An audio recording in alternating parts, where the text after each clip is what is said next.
Je m'appelle Lucas Bosson, j'ai 17 ans, je suis pilote cette année en Super Sport 600 en catégorie production, donc en championnat de France. Je pilote pour la KF 78 Academy.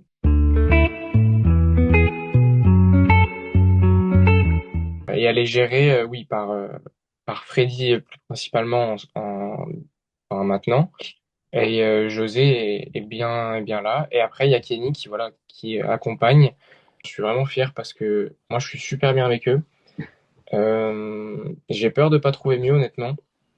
Et moi, si je peux continuer longtemps avec eux, bah, je le ferai parce que j'apprends vite et j'apprends beaucoup de choses.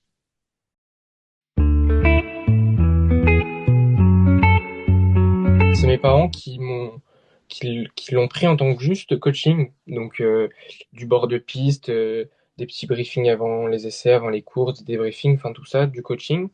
Et moi, même si j'étais passionné par la moto, à ce moment-là, je connaissais pas vraiment Freddy Forêt et, euh, et toutes les personnes qui l'entourent. Et en fait, bah, il y a eu un lien qui s'est créé parce que j'avais jamais été entre guillemets coaché. J'ai été comment dire. Certains pilotes m'ont appris des choses. Je suis passé avec Loïc Arbel, Étienne Masson quand j'étais plus jeune. Et en fait, la saison s'est très bien passée sur la fin. J'ai eu 3 podiums et ça nous a motivés. Et il a voulu lancer sa structure donc en 2024. Et j'ai été tout seul, donc c'était un test. Et la saison avait encore une fois très bien commencé au Mans avec un podium. Enfin, moi, ça m'a tiré, ça m'a permis d'évoluer. Et même si j'ai eu qu'un seul podium à l'Endurance, j'avais vraiment passé un step parce que le niveau de cette année avait été vraiment très très haut. Donc ça m'a plus fait travailler mentalement et à surtout mieux réfléchir dans les moments difficiles. Et donc en fait c'est ce qu'il me fallait pour passer en super sport cette année.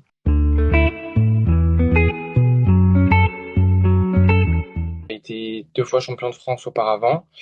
En- Avant ça s'appelait le 25 Power, maintenant ça s'appelle le Mini GP. J'ai été champion en 2020 et en 2021, ce qui a un petit peu lancé la suite de mes débuts de carrière. En fait, grâce à ça, j'ai pu être introduit au collectif Espoir en 2021 et ça a lancé du coup mon entrée en Superbike en 2022. Et après, bah, suite à ça, j'ai évolué un peu chaque saison. Et j'ai pu arriver en 600. Et pour moi, c'était pas un rêve, mais c'était un objectif parce que ça demande vraiment beaucoup plus d'investissement que la Moto 3. Pour moi, c'était important de passer cette étape. C'est sûrement l'une des plus dures de passer au gros cube. Et maintenant, j'y suis, donc je fais au mieux et je travaille dur pour atteindre mes objectifs.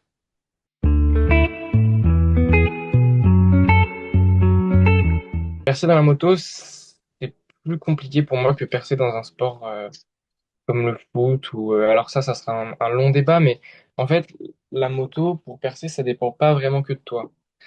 On le sait tous, ça dépend aussi de tes moyens financiers. Alors oui, si tu un énorme talent et que tu tapes aux bonnes portes, tu pourras percer. Mais au jour d'aujourd'hui, c'est de plus en plus dur parce que bah ça dépend aussi un peu de tes moyens financiers. Même un pilote qui n'est pas très bon, entre guillemets, qui va piloter dans un très bon championnat qui coûte cher, pourra évoluer et de là euh, percer.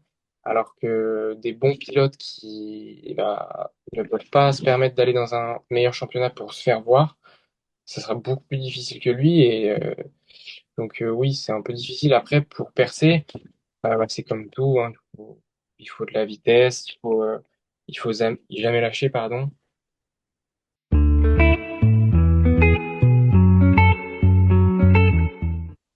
Bah oui, ça c'est une chose qui est difficile, évidemment. Moi j'ai 17 ans, je suis apprenti depuis l'âge de 14 ans et je travaille depuis l'âge de 13. En plus, c'est un travail physique, je suis paysagiste.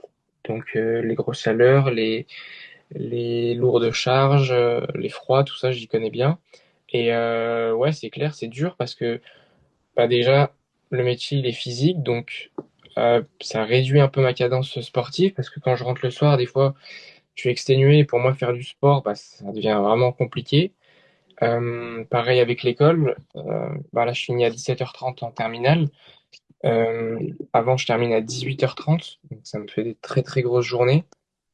De plus, cette année, je passe le bac. Ouais, le bac, ça demande beaucoup de temps, de révision, tout ça.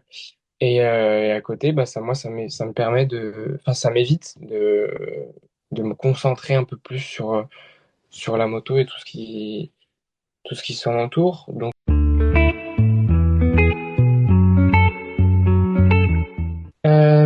bah alors voilà, moi j'intègre la nouvelle catégorie. Ça demande énormément de changements parce qu'on passe d'une moto qui fait 75 kilos et 40 chevaux à une moto qui en fait au moins 130, 140 et qui fait plus de 100 chevaux. Donc ouais, ça demande une adaptation qui est plutôt grosse.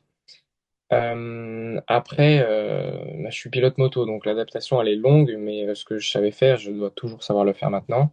C'est juste que tu dois t'adapter aux nouvelles choses. Alors ouais, voilà, c'est le plus gros changement entre guillemets que tu vas faire dans ta vie quand tu fais de la moto, c'est quand tu passes des, des, des petits centimètres cubes à la 600 ou la Moto 2 ou ces choses-là. Ça a été un premier week-end au Mans assez difficile parce que voilà, même si l'avantage c'est que j'ai aucune pression, je roule sans pression. Je roule avec du stress bien sûr, mais je roule sans pression. Je sais que j'ai les capacités de faire de bonnes choses et que je suis bien entouré pour le faire. Après voilà, maintenant j'avais un petit manque de roulage par rapport aux adversaires, mais le point positif, c'est que je me compare un peu aux rookies des autres saisons et j'ai à peu près été plus rapide, enfin, à peu près égal, voire plus rapide que les derniers rookies de ces années. Donc, ouais, je suis assez content là-dessus.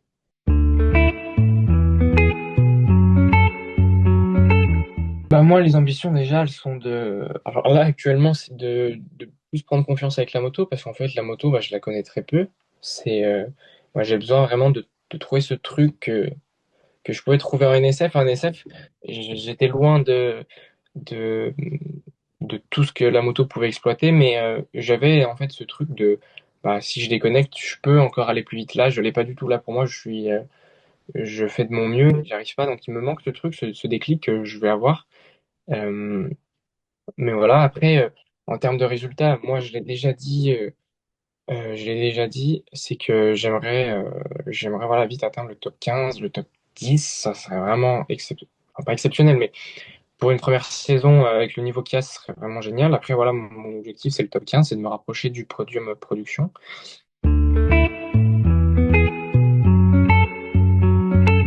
Alors oui, là, dans les 5 prochaines années, moi, je me vois soit en Moto 2 Europe, soit après, on ne sait pas, c'est dur de se projeter.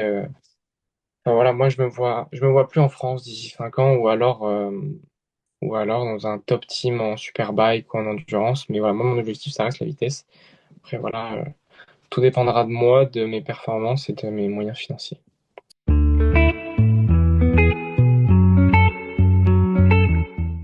Ton circuit préféré?